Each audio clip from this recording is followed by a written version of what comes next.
When my daughter's wedding day arrived, I thought I would be honored as the woman who raised her alone and paid for the entire venue.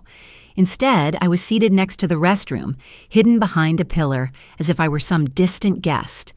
I smiled through the humiliation, pretending not to notice the whispers around me.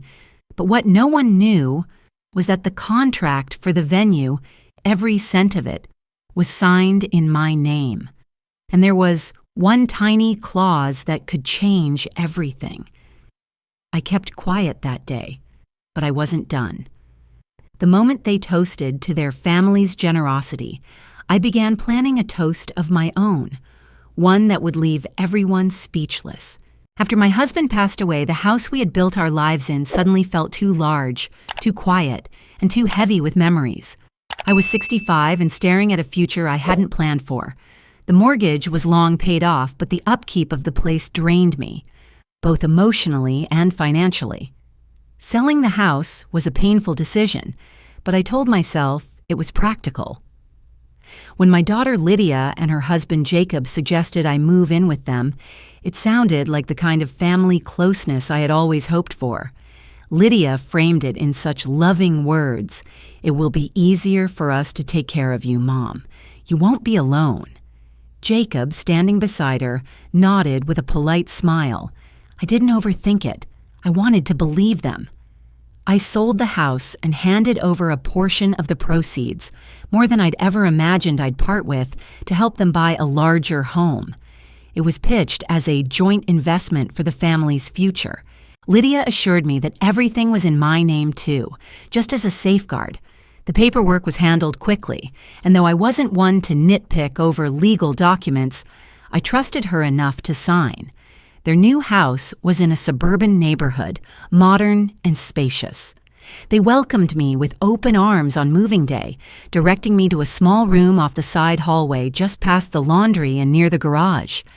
"It's cozy and quiet," Lydia said, setting a small vase of flowers on the windowsill. I told myself I didn't need much space. After all, I was just grateful to be near my daughter. At first, life there felt like a new chapter. I woke up early to make coffee, sometimes enough for 3 cups, though more often than not, only my cup was touched. Jacob left for work before dawn, Lydia after him, and I spent the mornings tidying the kitchen, folding laundry, and occasionally taking a walk around the neighborhood. I found small ways to make myself useful. Babysitting their dog when they traveled for work, picking up groceries, even covering the water bill a few times when Lydia said their expenses were tight. They never asked directly. It was more in the tone, the small sighs at the kitchen table when bills were spread out. In the evenings, I would sit in the living room watching TV, but over time, I noticed a subtle shift. Jacob began making casual comments like, "We might need more privacy in the evenings," or "The living room gets crowded when we have guests over." At first, I thought nothing of it, but soon Lydia suggested I spend more time in my room after dinner so the newlyweds could have their space. I didn't argue. I moved my reading lamp and favorite chair into my small room and told myself this was temporary, that families adjusted in different ways. Still, there were moments when I caught myself feeling more like a tenant than family. Jacob began locking the liquor cabinet, something he had never done before, and Lydia stopped leaving her laptop on the dining table. These weren't glaring acts of hostility, just subtle reminders that my presence was not as seamless as I'd imagined. One afternoon, while organizing some documents in my room, I came across a copy of the house purchase agreement in the envelope Lydia had given me months before. I'd never really looked at it closely. I had just assumed my role was more symbolic than legal. But there it was in black and white. Emily Parker, 30% ownership. I stared at the page for a long moment. It was strange. My name was right there. But no one had ever mentioned it again after I signed. There had been no discussions about how decisions would be made, no acknowledgement of my share in the house. It felt almost like a secret no one wanted me to remember. I put the papers back in the envelope and tucked them away. I didn't bring it up with Lydia or Jacob. At that time, I still wanted to believe their offer for me to live there was out of love, not necessity. Or worse, convenience. There were good days, too. Lydia and I still had our coffee talks on Sundays when Jacob was out. We'd laugh about old family stories, flip through photo albums, and for a few hours it felt like nothing had changed. Those moments kept me anchored, kept me from questioning the small slights that accumulated over time. But the house felt different as weeks turned into months. My room, though tidy, was becoming my world. The rest of the house felt just a little less mine each day. I began to notice how the language shifted. Lydia would sometimes say, "Thanks for helping out, Mom, even though you're just staying here for a while." Or Jacob would joke, "We're happy to have you as our long-term guest." Guest. The word stung in a way I couldn't explain. Still, I told myself I was overthinking it. I reminded myself of the comfort of having family nearby, of the practicality of sharing a roof. I had given up my house willingly. I had chosen this. And yet, late at night, when the house was quiet, I sometimes wondered if my choice had been a little too trusting. I didn't know it then, but that piece of paper naming me a 30% owner of the house, the one detail Jacob never mentioned, would soon become the center of a storm I hadn't seen coming. As the wedding drew closer, Lydia became busier than ever. Every day seemed to be another appointment: dress fittings, venue visits, caterer meetings. She floated in and out of the house, her phone glued to her hand, her voice tinged with a mixture of excitement and stress. I tried to be supportive, offering to help wherever I could, but more and more my help was waved away with, "It's fine, Mom, I've got it." Jacob, on the other hand, seemed to grow more distant. At first, he would greet me politely when he came home from work. Over time, his greetings turned into quick nods or a distracted, "Hey." It wasn't openly rude, but it carried a subtle chill, like I was slowly becoming part of the background. One evening, as I stood in the kitchen preparing dinner, Jacob stepped in, checking the clock. "Emily," he said carefully, "I was wondering, maybe we could set some times for when the kitchen is used. I just want to make sure it's free in the evenings when Lydia and I cook together." The way he phrased it sounded polite enough, but the implication was clear. My time in the kitchen should be limited. I forced a smile and nodded. "Of course. I don't want to be in the way." It didn't stop there. A few days later, Jacob suggested that the living room should be kept free on certain nights. "We have people over sometimes, and it's hard to find space. Maybe you could use your room on those evenings." Again, I smiled and agreed, though a small ache formed in my chest. Gradually, I began retreating to my small room more and more, telling myself it was just temporary, until after the wedding, until they were less stressed. But the house was starting to feel like theirs, and my presence was more tolerated than welcomed. Lydia didn't notice the change, or if she did, she ignored it. When I mentioned the new rules, she brushed it off with a laugh. "Mom, you know you're just staying here for now. We have to make sure everyone has their space. Don't take it personally." The words stayed with me. Just staying here for now. It was the kind of phrase that slipped out without thought, but it revealed more than she realized. Despite the quiet shifts in the household, I tried to hold on to moments with Lydia. Sometimes we'd sit at the kitchen table, her laptop open to wedding spreadsheets, and I'd ask about the plans. She would talk in bursts, her eyes lighting up over flower arrangements or the dress. But the conversations always circled back to expenses. One afternoon, Lydia sighed, closing her laptop. "Everything is so expensive, Mom. Jacob's trying to figure out how to cover some of it. We'll make it work." I told her not to worry. I reminded her that weddings were stressful, that money always felt tight before big events. But later that evening, while putting away some laundry in the shared hall closet, I noticed a small stack of papers that had slid partially out of a folder on the shelf. I hesitated. Snooping was not my habit, but my eyes caught a familiar address. My old home. My chest tightened. I picked up the papers and realized they were mortgage documents related to this house. As I skimmed the pages, one detail leapt out. A large chunk of the down payment had been covered by a wire transfer from my account, the money from the sale of my home. I knew this already, of course. I had given the money willingly, but what startled me was a note scribbled in the margin in Jacob's handwriting.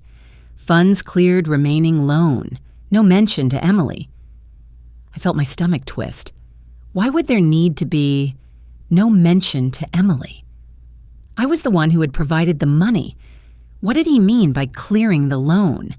And why did it sound like something that should be hidden? I carefully slid the papers back where I found them, my heart thudding. I told myself not to jump to conclusions. Maybe it was just an awkward note. Maybe Jacob didn't want me to feel burdened by the details. Still that night, as I sat in my room with a book I wasn't reading, I couldn't shake the unease. The household no longer felt like the safe place it had been when I moved in. The little rules, the quiet exclusion, the careful phrasing about me, staying here for now. They all painted a picture I didn't want to see. But I reminded myself of the wedding, of Lydia's happiness. Whatever discomfort I felt, I could swallow it for her, at least for now. I didn't realize it then, but those papers in the closet, the ones I'd quietly put back, would be the first thread I'd pull on, unraveling everything I thought I knew about this arrangement. The morning of Lydia's wedding, I woke up earlier than usual. My dress was pressed and hanging by the door, my shoes polished, my gift for the newlyweds neatly wrapped. I felt a nervous flutter in my chest. This was the day every mother dreamed of. A month earlier, Lydia had come to me with concern in her voice. "Mom, the venue is more expensive than we budgeted. Jacob's parents are doing what they can, but their side is really stretched thin. We don't want to downgrade. Would you be able to help?" I didn't hesitate. "Of course, sweetheart. Just tell me what you need." It wasn't even a question in my mind.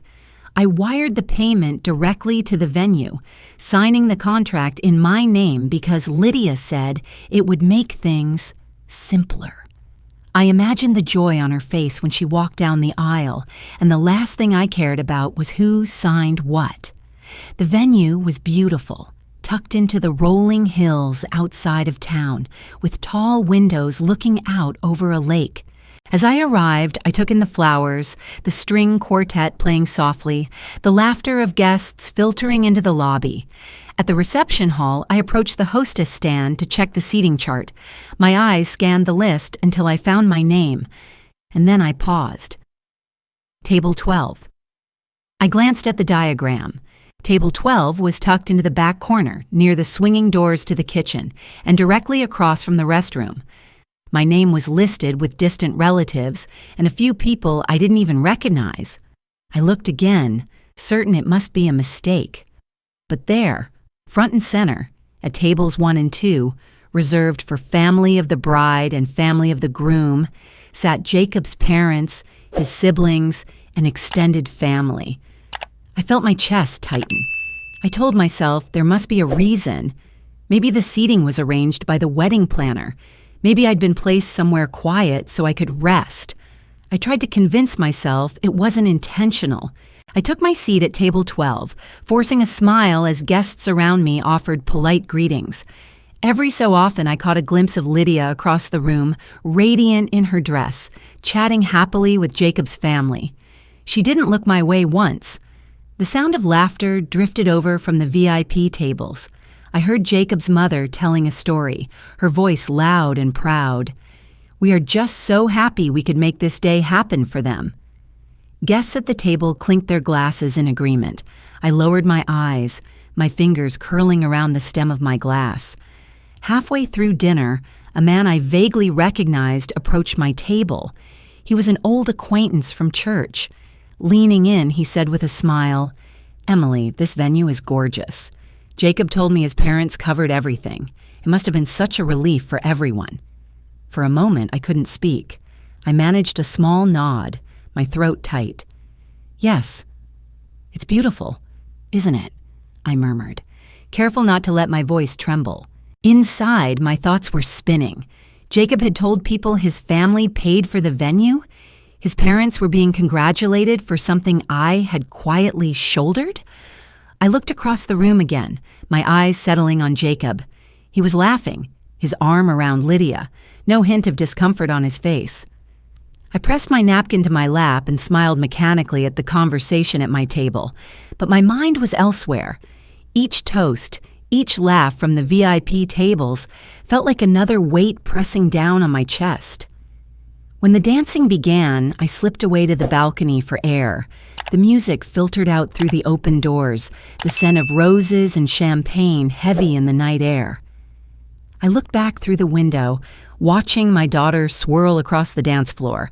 I told myself I wouldn't let this ruin her day. I wouldn't cause a scene. But deep down, a small part of me knew something had shifted. This wasn't just a mistake in seating.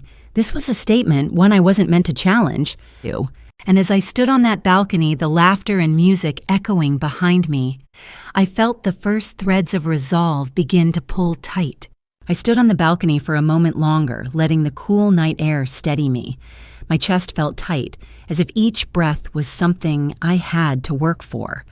I wanted to cry. God, I wanted to. But the thought of mascara streaking my cheeks and guests noticing kept me rooted. This was Lydia's day. I wasn't going to be the shadow in her wedding photos. When I returned inside, I slipped back to my table. From where I sat, I could see everything but remain unseen. Lydia and Jacob moved effortlessly from guest to guest, their smiles bright, their hands clasped. They looked every bit the picture-perfect couple I had always wanted for her. I sipped my champagne quietly, my fork untouched on my plate. From my vantage point, the contrast was sharp. The glowing bride surrounded by friends, and her mother sitting at a table pushed into the corner, mostly forgotten. The music swelled, the lights dimmed for the first dance. Lydia floated across the floor with Jacob, then with her father-in-law, then a few close friends. I told myself she was busy, that she would come to me. But as song after song passed, my seat stayed empty of her. The conversations at my table drifted toward safe topics, weather, vacations, polite small talk, but I felt myself fading from it. My mind kept circling back to the man's words earlier. Jacob had told people his family paid for the venue. His parents were being praised openly while my name hadn't been mentioned once. Halfway through the meal, as I was pushing a piece of chicken around my plate, a young waiter approached. He leaned slightly toward another staff member near the kitchen door. I wasn't meant to hear, but the words carried clearly enough. "Make sure everything is perfect. This is Mrs. Parker's contract. We can't afford a single mistake tonight." Mrs. Parker, my name. My head lifted slightly, my eyes narrowing. The second server nodded, disappearing through the kitchen doors. A strange sensation prickled at the back of my neck. Why would they refer to my contract? I had signed the agreement, of course, but Lydia had been the one handling the planning. Had my name stayed on all the paperwork? I looked toward the main table where Jacob's parents were laughing with a group of guests. His mother gestured grandly toward the floral arrangements, saying something I couldn't hear. People nodded approvingly. Meanwhile, my fork hovered over my plate, untouched. I wanted to believe there was an innocent explanation, that all of this was just poor communication or oversight. But the seating arrangement, the whispers, the waiter's casual comment, it all started to stitch together into a pattern I couldn't ignore. The rest of the evening blurred in a strange haze. I clapped at the speeches. I smiled when the cake was cut. I stood for photographs when asked. But inside, I felt like I was slipping beneath the surface, the noise of the celebration muffled by the weight of my own thoughts. At one point, during a lull in the music, I caught sight of Lydia across the room. She was laughing with Jacob, her veil slightly askew, her cheeks flushed from dancing. She looked beautiful, alive and happy. And I realized something painfully clear. I didn't want to ruin this moment for her. Whatever storm I felt brewing inside, whatever questions I needed answered could wait. Tonight was hers, so I stayed quiet. I sat in my little corner seat and pretended the arrangement didn't sting. I nodded along to the conversations around me, careful not to let my voice shake, but inside the quiet had changed. It wasn't just the kind of silence you use to keep the peace. It was the kind you use to take stock, to start asking questions, to begin watching more carefully. As the night wound down, I stood at the edge of the crowd as Lydia and Jacob prepared to leave. I hugged her tightly, told her she was beautiful, told her how proud I was. She smiled, thanked me, and promised we'd have brunch soon. On the ride home, I replayed every moment in my head. The man's comment, the waiter's remark, the way my name had been on the contract. The picture began to form, but the lines weren't clear yet. I didn't know exactly what I'd find, but I knew one thing for certain.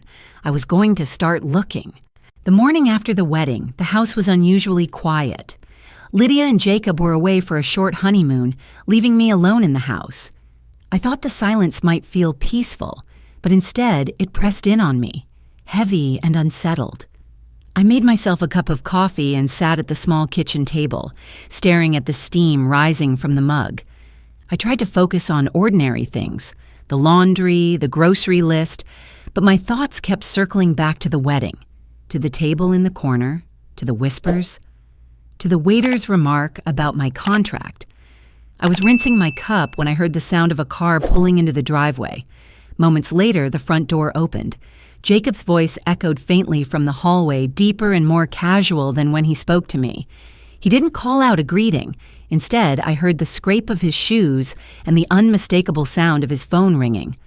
I didn't mean to eavesdrop, but his voice carried clearly from the living room. "Yeah, it went great," he said with a laugh. "The venue was perfect. My parents loved it. They got so much credit, it was almost funny." He paused, listening. "Nah, Emily doesn't know anything. She's just staying here, you know? Acts like it's her house sometimes, but it's fine. As long as she's comfortable, there's no reason to bring anything up." My stomach twisted. Just staying here. Again that phrase, so casually dismissive. I froze in place, my hands damp from the sink, listening as he went on about the honeymoon plans, about expenses, about how everything came together without a hitch. His tone was light, almost smug. When he ended the call, the front door opened again. He must have forgotten something because within minutes the car started, and the sound faded down the street. I stood there for a long moment, the kitchen suddenly feeling colder. His words replayed in my mind like a recording I couldn't turn off. Later that afternoon, the phone rang. It was Carla, an old friend of mine who happened to work part-time with the wedding coordinator. She was checking in, asking how I'd enjoyed the day. "It was lovely," I said, choosing my words carefully. There was a pause on the other end. "Emily, I just wanted to make sure you knew how grateful everyone was for your generosity. That venue wasn't cheap, and signing in your name, well, not everyone would do that." My grip tightened on the phone. "I'm sorry? You know, putting the contract in your name, paying the deposit, that's above and beyond. Not every mother of the bride would handle it herself."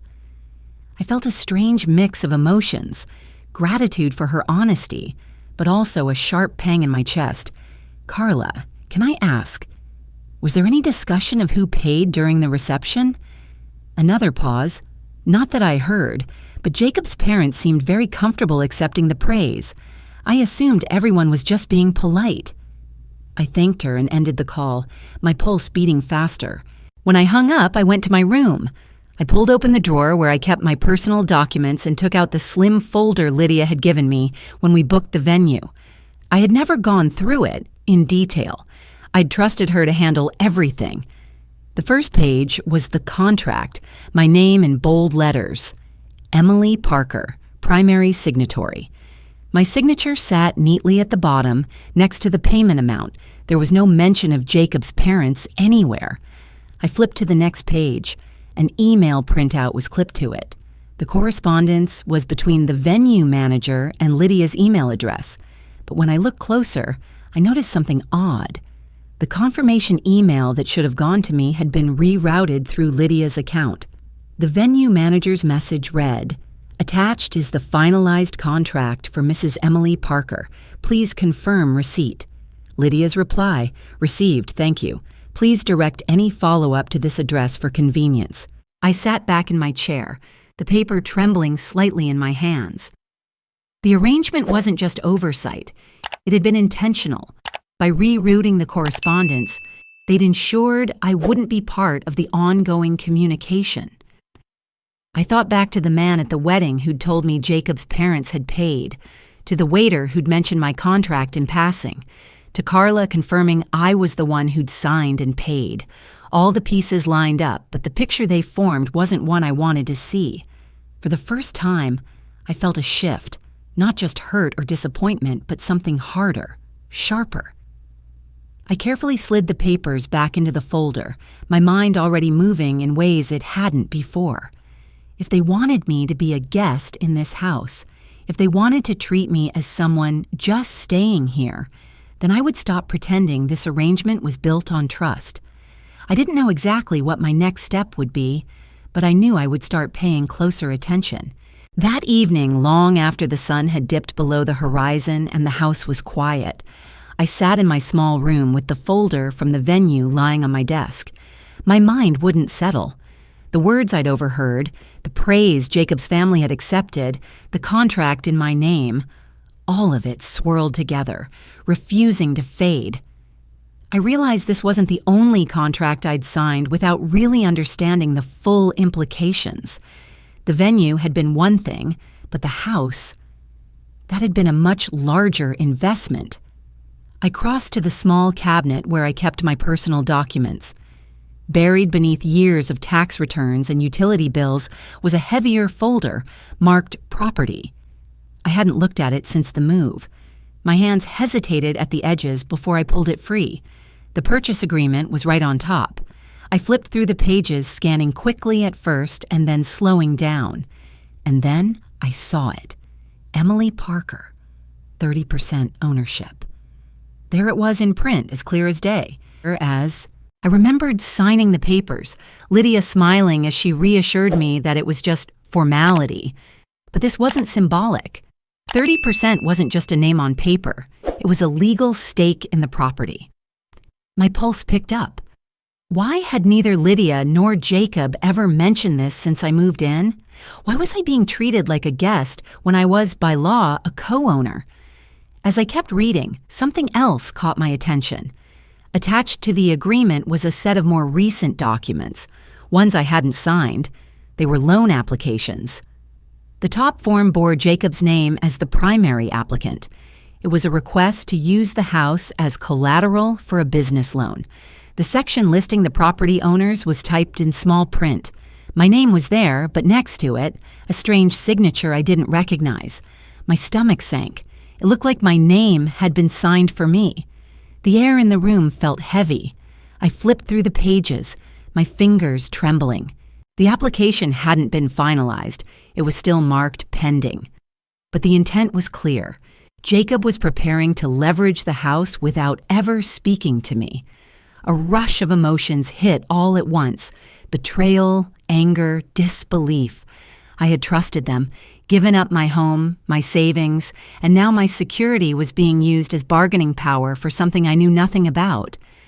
I closed the folder carefully and sat very still, my mind working. I could storm into their room when they returned from their honeymoon.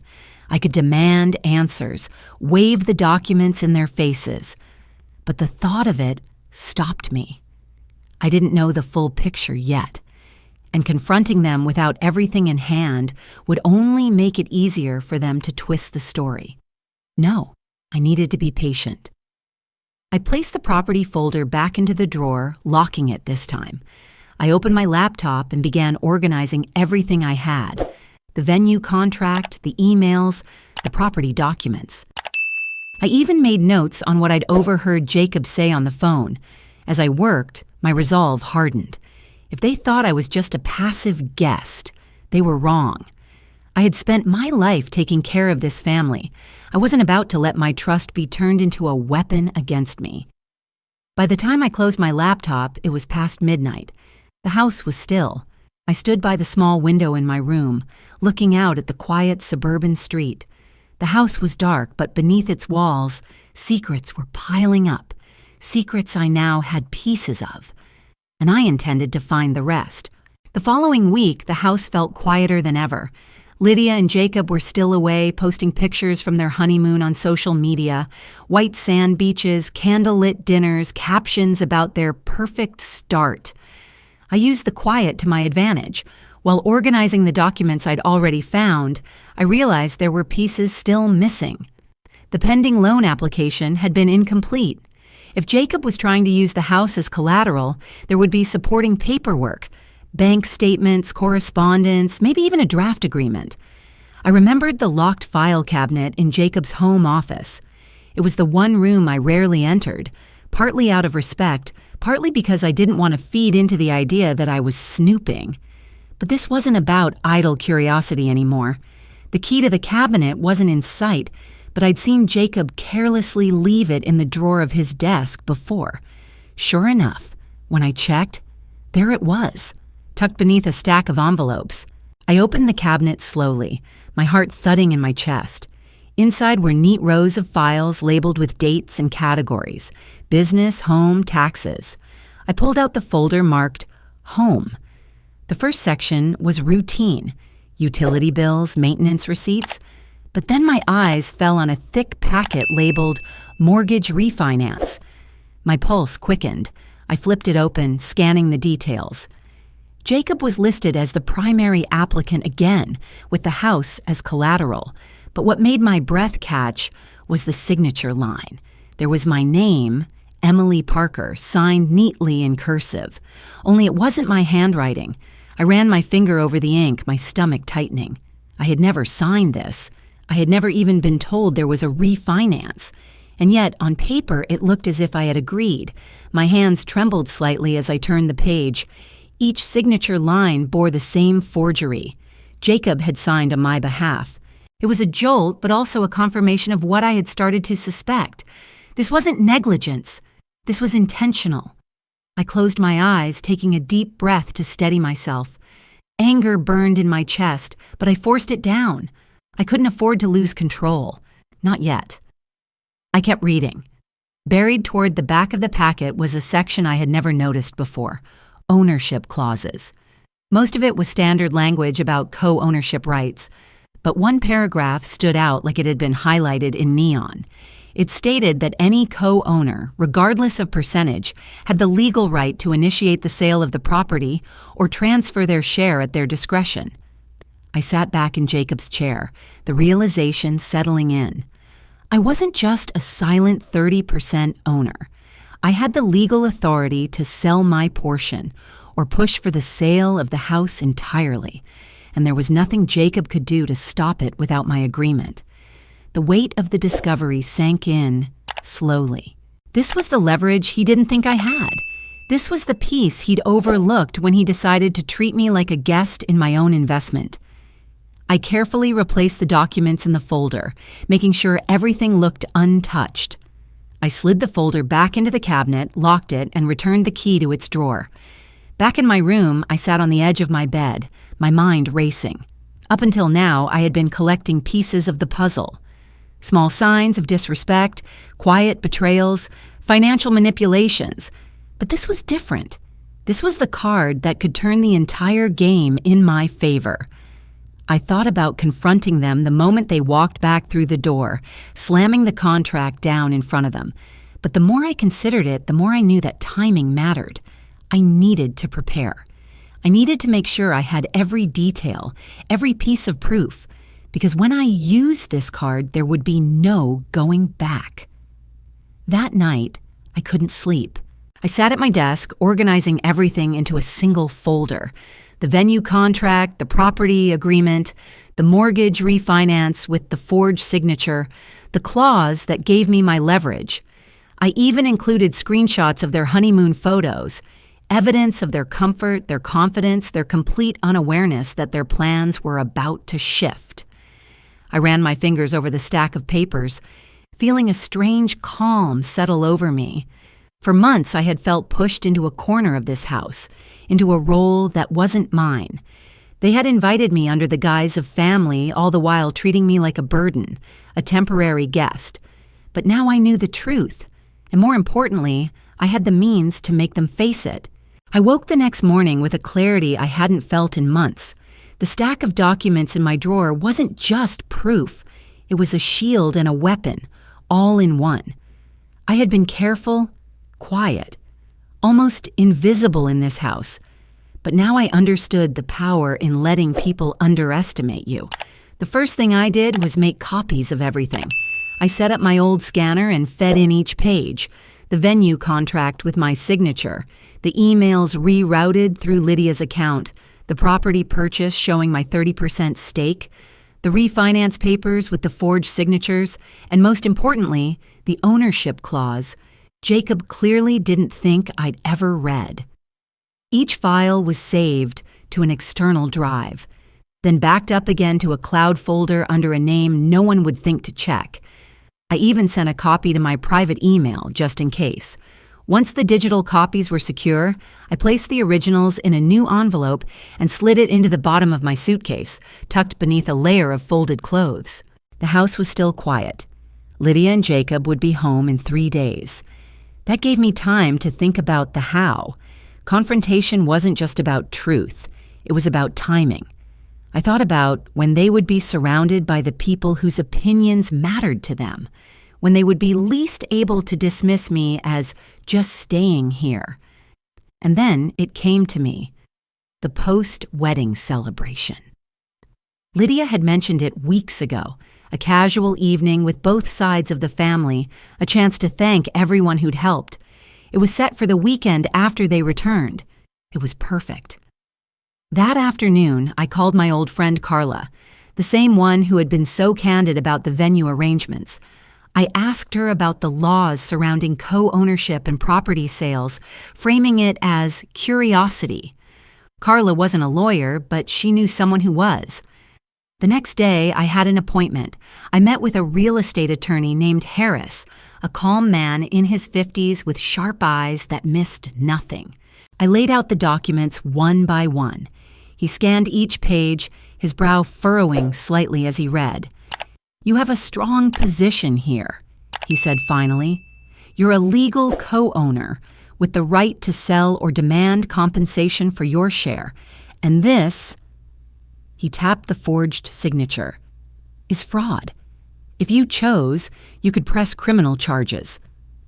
The words landed heavy, but I didn't let them sway me. "I'm not looking to take them to court," I said. "I want clarity, and I want them to understand that I know what they've done." Harris nodded. "Then you have all you need. Just be careful. People can react unpredictably when they realize they've lost control." On the drive home, I thought about his warning. Jacob liked to control the narrative to appear composed. Lydia liked harmony, or at least the appearance of it.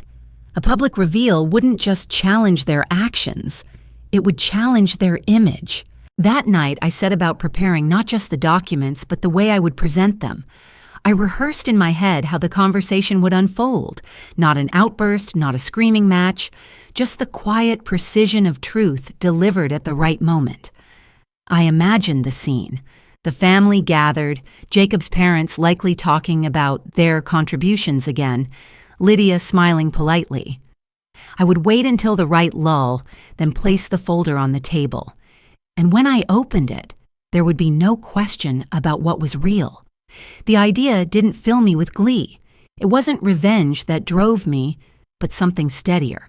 A need to reclaim my dignity, to remind them, and maybe myself, that I wasn't someone who could be pushed into a corner without consequence. As the final night before their return approached, I felt a calm settle over me. Everything was in place, the documents secured, the attorney's words fresh in my mind, the timing set. I was no longer the quiet guest in the small room near the garage. I was the co-owner of this house, the woman who had funded the wedding, the one they had underestimated. And in a few days, they were going to see exactly what that meant. The night of the post-wedding celebration was warm, the kind of evening that seemed designed for smiles and toasts. The living room had been rearranged to accommodate extra chairs. Glasses of wine clinked, platters of hors d'oeuvres circulated. Lydia floated from group to group, a perfect hostess in a pale blue dress. Jacob was already in the center of attention, standing near the fireplace as his parents beamed. He spoke with the ease of someone who assumed everyone in the room admired him. "We were so lucky," he was saying, his voice just loud enough to carry. "My family was able to take on most of the expenses. We wanted to make sure Lydia had the wedding she deserved." His mother smiled proudly, nodding along. A few guests murmured their admiration. I stayed near the edge of the crowd, my hands calm around my glass, my folder discreetly tucked inside my tote bag by the chair. I waited just as I had planned, letting the conversation build. Jacob went on, adding details that weren't just untrue, they were deliberate erasures. He spoke of covering the venue costs, of negotiating with the caterer, each phrase pulling the credit further away from where it belonged. I let him finish.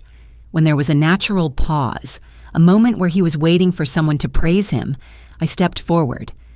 "That's interesting, Jacob," I said, my tone steady, because I seemed to remember the venue contract a little differently.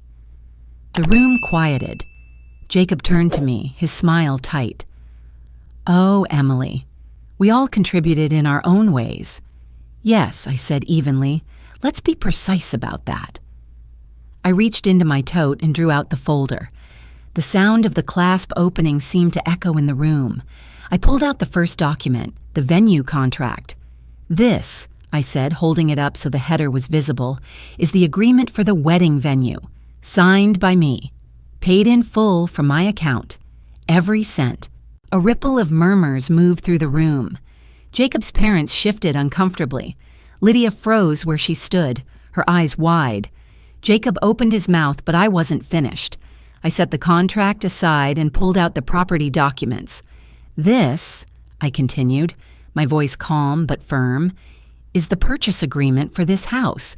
It lists me as a 30% co-owner, something that seems to have been forgotten when I was told I'm just staying here for now." Lydia's hand flew to her mouth. Jacob's jaw tightened, but his expression was slipping. "And finally," I said, placing the last paper on the table, "the mortgage refinance application. This one is interesting because it includes my name and my signature. Only I never signed it. Perhaps you can explain that, Jacob." The room was silent except for the faint hum of the refrigerator in the kitchen. Jacob's face reddened. His parents looked between us, their confusion mixed with embarrassment. Lydia stepped forward. "Mom, I didn't know." "I believe you," I said gently, turning my gaze to her. "But you should have. This was your wedding, your home. These are your choices to stand by or correct." Jacob's composure cracked. "This isn't the time, Emily," he said, his voice lower, the charm stripped away. "This is exactly the time," I replied. "You've had plenty of opportunities, to be honest. I've been quiet, I've been patient. Tonight, everyone will know the truth." No one moved. The weight of the silence settled over the room. The documents on the table were plain and indisputable. For the first time since I had moved into this house, I felt the balance shift. I wasn't the quiet guest in the corner.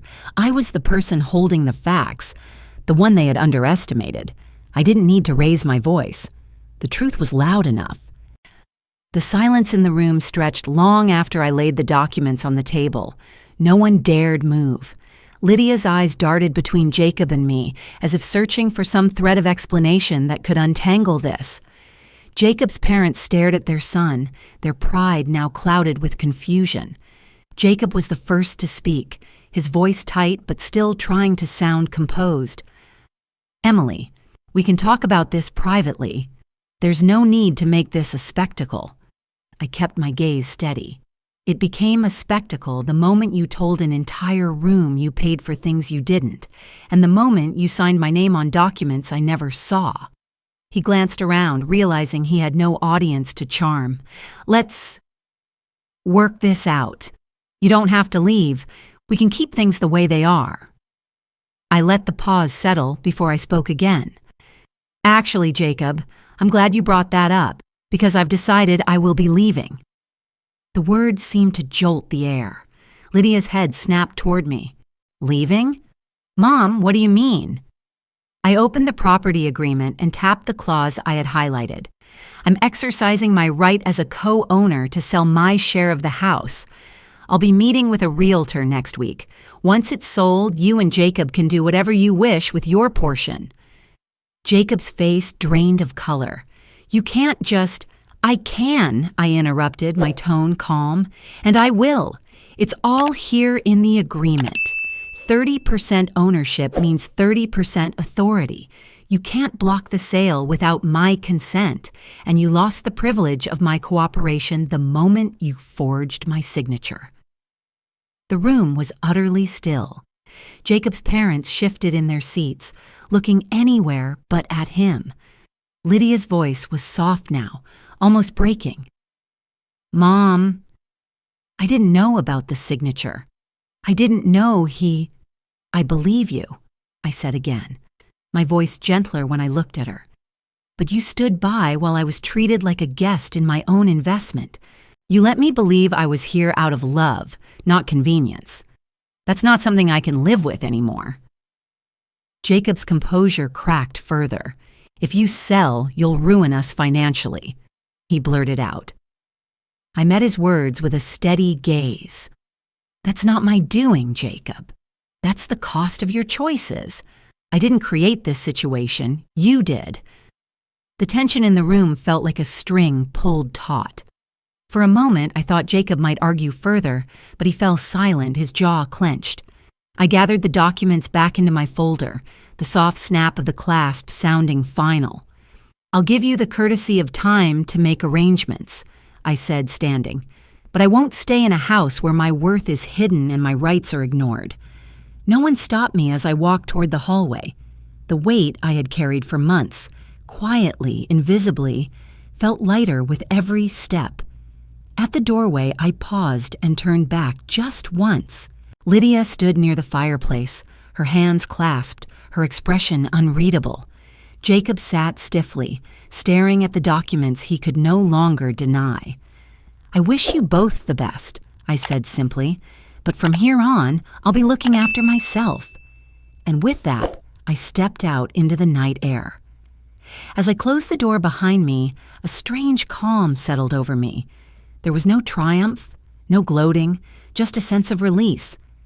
The house stood behind me, full of unspoken words and unfinished arguments, but I walked away taller than I had in months. For the first time in a long while, I felt like my life was mine again. The first few days after I left the house were quiet in a way that felt unfamiliar but strangely comforting. I stayed at a friend's guest house while finalizing the sale of my share in the property. My phone buzzed occasionally, mostly short, tentative texts from Lydia. The first one came 2 days after the party. Mom, can we talk? I want to explain. I read it but didn't respond right away. For years, my instinct had been to rush toward reconciliation, to soothe things over. But this time, I needed to create space, not just for her, but for myself. The next day, she sent another. I'm sorry for how things turned out. I didn't realize how much I hurt you. Her messages were genuine in tone, but they also revealed something deeper. Lydia was struggling to adjust to the shift in power. For so long, she'd been in a dynamic where I gave and she received. Now, the balance was different. When I finally agreed to meet, it was at a small cafe halfway between her house and my temporary place. She arrived looking tired, the way people do when they've been living under stress. Mom, she said the moment she sat down, her voice tentative. I didn't know Jacob was doing all that. I should have been paying more attention. I should have defended you. I stirred my tea slowly. Lydia, I don't doubt that you didn't sign anything yourself, but you stood by when I was treated like I didn't matter. That's what I can't ignore. She looked down at her hands. I thought you were okay. I thought you were comfortable. I was quiet, I said gently. That's not the same as being okay. We talked for over an hour. Lydia apologized several times, her voice breaking once or twice. I accepted her apology, but I made it clear I wasn't moving back in. I wasn't slipping into the old pattern where my comfort was secondary to her convenience. The sale of my share in the house moved forward quickly. The clause in the contract gave me clear authority, and Jacob, despite a few attempts to delay, couldn't stop it. His lawyer advised him to settle rather than fight a losing battle. A few weeks later, the funds from the sale landed in my account. For the first time in a long while, I had substantial financial independence again. I didn't waste time. I found a small but sunny apartment in a quiet neighborhood on the edge of town. It wasn't as large as my old house, but it had exactly what I needed. A kitchen where no one set rules about when I could cook, a living room where I could sit without being told to clear out, and a balcony that caught the afternoon light. The day I signed the lease, I felt something inside me unclench. I moved in slowly, choosing each piece of furniture with care. A new sofa, not the worn one from Lydia's house. Fresh curtains. A round dining table just big enough for 4 in case friends stopped by. I filled the space with pieces that felt like mine, not borrowed or shared. Lydia visited once during the move. She walked in, her eyes scanning the space, and I could see a mix of emotions on her face. Relief that I was comfortable, guilt that it had come to this, and perhaps a touch of sadness at the distance between us. "It's beautiful, Mom," she said softly. "Thank you," I replied. "It feels good to have a place that's mine." She hesitated before asking, "Do you think we can start over?" I looked at her for a long moment. "We can start fresh," I said, "but it won't be like before. I'll visit, we can spend time together, but I won't be moving back in. That chapter is closed." She nodded, accepting it, though I could see the flicker of loss in her eyes. As for Jacob, I didn't hear much from him directly. Word reached me through Lydia that he was frustrated about losing the security of my share in the house. Without my stake, his options for refinancing were gone. Whatever plans he had for leveraging the property had evaporated. And that, I realized, was the quiet justice of it all. I didn't have to raise my voice or demand repayment. By removing myself and my investment from their control, I had closed the door on his access to my resources. Life in my new apartment settled into a peaceful rhythm.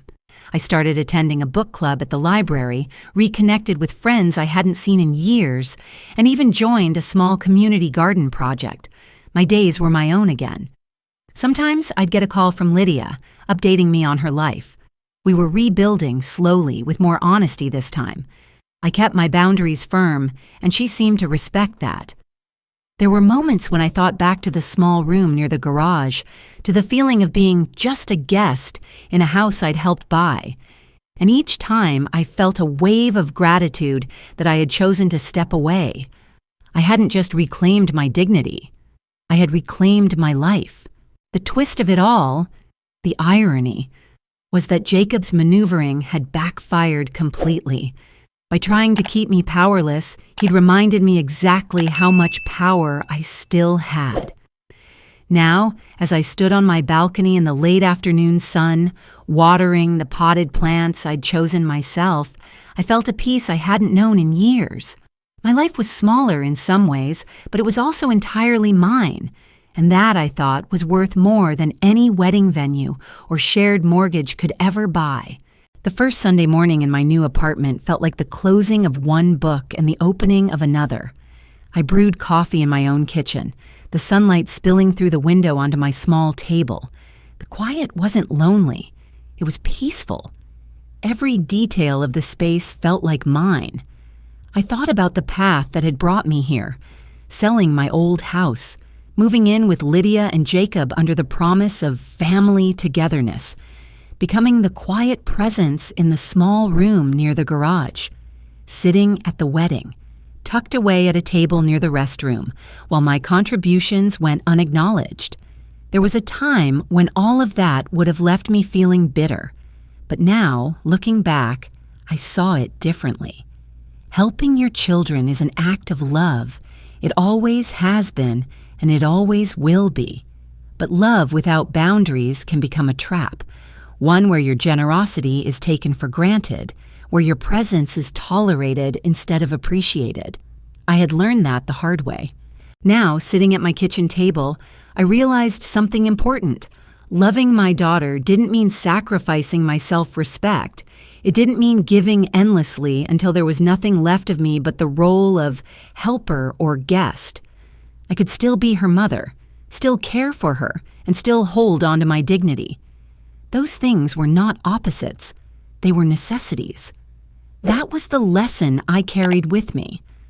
Over the next few weeks, I began writing small reflections in a notebook. Not a diary, exactly, but a record of the things I wanted to remember. On one page, I wrote, "Don't let love strip away your place in your own life. Don't let generosity turn into invisibility. Protect your boundaries as fiercely as you protect your family."